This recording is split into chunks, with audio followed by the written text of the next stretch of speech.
In this video, I'm going to show you how to make windows for your 40k buildings. So this isn't a specific tutorial from this book, but we're going to make these ones, which are actually these, which, if you're old enough to remember, are the Necromunda bulkhead sprues, and what they've done is they've cut them down, then framed them, then use them to decorate their scenery. Now, I'm not Games Workshop and I can't make these anymore, and they're very expensive to buy. But we can create our own version of this window, which is what I'm going to do. And then later on, I'll attempt to cast it, and then we'll have lots of windows for our own homemade 40k ruins. So if you do want to make your own windows and castings and such like, it's very important to make sure you get all the measurements correct. With a decent ruler, I'm going to mark off 6 centimetres. My measurements aren't important, so long as your measurement, you know your measurements. I've already marked out 6 centimetres at the bottom, and I draw a straight line in between. I'm going to cut that down. And I'm going to make it 9 centimetres high. 8. Let's go for 8 centimetres. There's a quick tip here. If you're going off a known straight edge of a bit of plasticard like this, or cardboard, you can use those measurements. Those are known as datum surfaces, because they're as near perfect as we're going to get. If I were to measure off this line once I've cut it, it would no longer be a datum surface, and you'd have to start using a set square to make sure you've got square cuts. But because I already know that these are perfectly square and straight on the edges, it's not as bad. I do recommend using a straight edge for this next part. A steel ruler will do. Just use the scalpel to score through. We're not cutting. The emphasis on the word was score. Lots of little cuts, lots of passes. And eventually this will cut through all the way. I recommend using a scalpel over a Stanley blade. Stanley blades are a bit, well, they are thicker blades, and they tend to bite in and distort the plastic either side, which is not what we're after. Well, this is quite dull, so I'll cut back to it when I've cut through this edge and this edge. This will now be our window frame, so we're going to build up everything around and onto this. Going back to our inspiration, we can see on this window frame we have uprights and then a framed window, so we're going to try and recreate that as best we can. But there's a certain logic in doing this, so you have to start with the bottom layer, and we're going to build up to the highest points.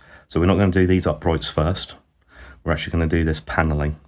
So to build up paneling, we started with 1mm or 1.5mm thick plasticard or card. And we go to this not quite paper thin plasticard. Still, if you pick this up off your shelf, you probably think it's paper, and I've done that quite a few times. But this is actually plasticard.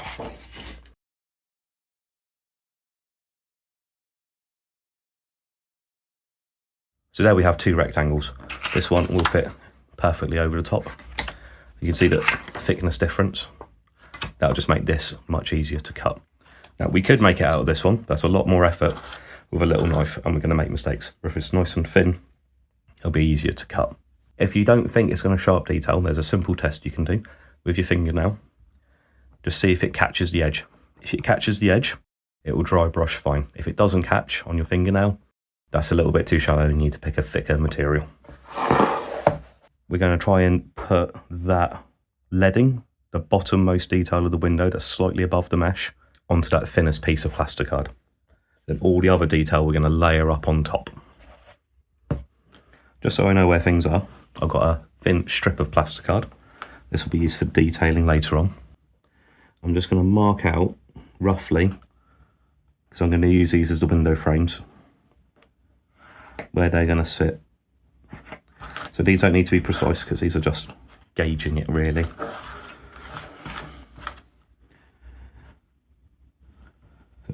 Mark out everywhere where this is going to eventually sit, doing roughly halfway down the middle. This particular part is not precise. Later on it will be, and I will be using set squares. For illustrative purposes, that's good enough for me, so I know now I need to put in that Gothic arch and a little bit of detailing there. So if you do that, we'll jump on to the next step. Take a lot of time and patience on that. But here it is. I have 2 windows of 3 segments each, and what I'm going to do now is just cut along these lines. I'm going to mark out these bits as I want to remove. These construction lines around the edge, they don't matter. Okay, likewise, these interior ones. This is a construction line technically, and we're not going to touch that. You can keep your windows far more basic. You can keep them square cut. I've put a little Gothic arch in there. I just did that simply by marking out the top, then placing a 32mm base until it touches the edge here and the top of the arch here. And that way I'll create perfect arches that all match each other. And symmetry is the most important thing about this type of architecture. Well, what I'm going to do now is cut these out and we'll jump to the next stage. There's our shapes cut out, ready for a first stage of assembly. So all we need to do is attach it to our original. I would recommend using plastic weld, liquid plastic weld. I'm going to use an inert material, something that will not react to it, to make sure they're all square to each other. And I just dab a little bit into each corner. It will soak in. Do need to be careful. I don't want it to create blisters or any additional texture. And once I've got one in, I'll go around the edges and secure it firmly. Start from the bottom, work your way up. And once you've done that, we'll be ready to start the next step. So I've glued down the inner edges of all the apertures. Yeah, a little thumbnail test. Okay, so we're ready to stick on the frame. So this is 4mm plasticard by about 1.5, and I'm going to cut them into 4 pieces, glue them all around the edges. What I'm going to attempt to do is make it look like a homogeneous single piece design rather than 4 slats, because that makes it look a bit more wooden and medieval. I want this to look industrial. I'm going to start with the longest edges. I'm going to coat the area I'm going to affect completely in polystyrene cement, and then stick down the window frame, making sure it's slightly over the edges here. Let's say I'm going to cut that back or file it back when it's done. I was going to use a Stanley blade this time to cut that piece off.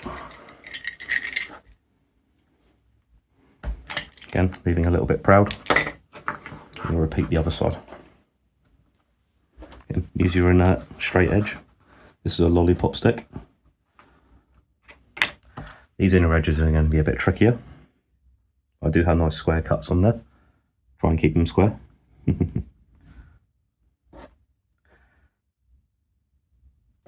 So I'm not going to try and cut these so they're exactly the right size. I'm going to cut them slightly larger and trim them back. That will make life a bit easier. And okay, that was not on purpose, but it does fit. Like we did before. Obviously it can't sit proud this time. And apply extra plastic weld to these bits here. And try and make it one join. And a bit in there too. If you've got a bit of sprue glue, this will be handy. So I've cut that to shape. It's a little bit proud, so what I can do now is go back with a Stanley blade and just trim off a tiny section each time. I'm going to try and make this as tightly fitted, that tiny wafer I've just cut off, as tightly fitted as we can make it. There we go, perfect. And we'll glue that in place and mould up the seams. Okay. Also, don't forget to put the centre strut in if you want to have it there. So at this stage, bar a little bit of filing and trimming, this is ready to cast. I want to add a few extras. You don't have to, so feel free to skip the next minute or so whilst I add a few extra little details. Let's add some details. It's not a 40k grimdark kind of building without skulls, and we also love big rivets. They're kind of hallmarks of the industrial style. What I've done, taken some skulls conveniently from the Citadel Skulls kit, and you can see here I've cut them down, so the back of the skulls are missing. Get that in focus. Yeah, there's the rest of it. We're going to discard that, that's no good. To make the rivets, get into your bits box, find something with like a circular holdall handle on it, and we're just going to cut those into little sections. Once you've got that done, I'm going to put a generous amount of the poly cement into the corners here. I've left my construction lines on there. That's going to help me put the skulls into the right place. I'm going to put one into the corner of each window. I like to use a tool for this because otherwise I'm going to get fingerprints on everything. You use those construction lines as a bit of a guide to get things in the right place. This is done by eye rather than measurement. Quite difficult to measure skulls to make sure they look right, so this is more of an eye thing. But generally, I've put the centre of the eyes on that construction line, and same on this side, and the top of the eyes in line with that construction line, give or take. Make sure you get all 4 of those done. Depending on how many rivets you've cut up, will sort of dictate how many you're going to put on. But I tend to put one in at least each corner and sort of main support. So that's going to start with 6. And whatever's left, I'm going to divvy up between them. And using a scalpel to pick them up very carefully. I'm going to place them where they need to go. When I was there waiting for this to dry, I realised there's another layer of detail I could add, and that's a broken window. That'll really emphasise what this is. So what I did is I just draw a sort of spider web pattern, making sure there's lots of little jagged lines, because though glass will break in a straight line, there'll be lots of straight lines. Then I use an old sculpting tool. I wouldn't advise using a knife, because it will leave a very shallow line and it will push up at the edges. What I actually want to do is score out where it is. So it needs to have a point but not sharp. So if that's the bladed part, I'm using the underneath. And I'm just going to draw that line on with the sculpting tool. Try and make the lines jagged. Don't have to follow the exact pattern that you've made. Again, it's more of a guideline. Now, it won't show up very well on camera, but I assure you, once you cast this in silicone, it's very noticeable. So rub your fingernail over it, and if you can sort of pick up the little bumps and scratches, the silicone will catch it. If you're at all concerned about how much detail silicone will pick up, if I were to pour poly cement on this and push my finger into it, it would pick up my fingerprint. With everything nice and cured, I'm going to come in with an emery stick. This isn't very expensive. You can pick it up from any superstore. Ladies manicure kits, that sort of thing. You should have a coarse side and a slightly smoother side. I'm just going to use a slightly smooth side. I'm just going to wear down the tops of the rivet heads. There is a trick to filing. Wherever your finger is pushing down, that's where the most pressure will be. If I do this, the most pressure will be back here, and the rivet will just sort of get filed in an elliptical shape. So wherever you're filing, put your finger directly over it, and that's where the most effect will happen. When you get into that centre rivet, if you're at all concerned about accidentally filing it down, put in a blanking plate. That leftover really thin sheet will do, like so, and that's going to protect the rest of the model, like so. There we go, we haven't damaged that part. That rivet was already missing. That rivet's been reattached, and now I'm going to file down these top bumps. You can just see the sculpting tool's just catching it. So I'm going to use the rough edge, again just using the fingertip. I'm going to force down on the very end. It can be in full contact. There will be some wear, but not a great deal, but the majority of it will be over. Be better actually if I do on this one. So if I coat this in pencil lead,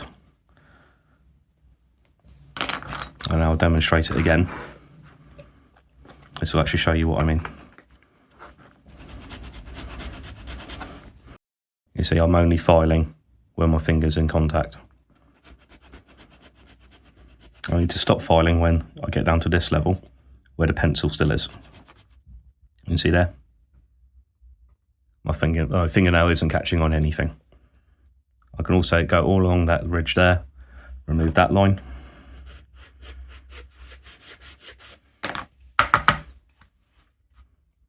Like so. To polish it, I just use the reverse smoother side. Make sure I get the edges. Remove any sort of leftover materials called swarf. Yeah, perfect. I'm going to do that all the way around. You probably don't need to. I'm just doing this because I'm just trying to get it to the highest standard I can for the purposes of this video. But yeah, you can go straight to casting from this stage if you want to. So you've polished up the sides, made them nice and smooth. You can also go in with the emery stick, and where we sort of use the sprue glue method to bond those materials together at the bottom. You can also use it here to smooth out where the poly cement's cured and dried. Likewise, if at any point you manage to get a fingerprint in there somewhere and you don't want it to be there, you can go back into this stage and use an abrasive to take it off. The next stage will be to cast it. Of course, there's nothing stopping you doing this with every single window and every ruin you make. It's quite laborious though. I would rather spend my time and a little bit of money doing a cast of these. So that's what my next video will be about.